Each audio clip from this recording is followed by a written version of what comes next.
حضرت امیر حمزہ حضور کو پیارے تھے، چچا تھے، نبی کریم بڑا پیار کرتے تھے۔ حضرت امیر حمزہ کا ناک کاٹ دیا، آنکھیں نکال دی، وجود سارا کاٹ دیا، حضور کی ساری داڑیاں آنسوں سے بھر گئی، اتنا پیار حضور کو چچا سے۔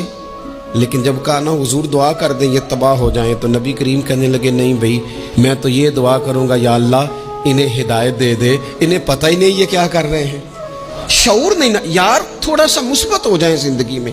اور حضور نے پتہ کیا فرمایا ہے؟ حضور فرماتے ہیں اچھا سوچنا، اچھا گمان کرنا یہ عبادت ہے۔ تو کچھ نہ کر، تو بس اچھا سوچا کر، اچھا رویہ اختیار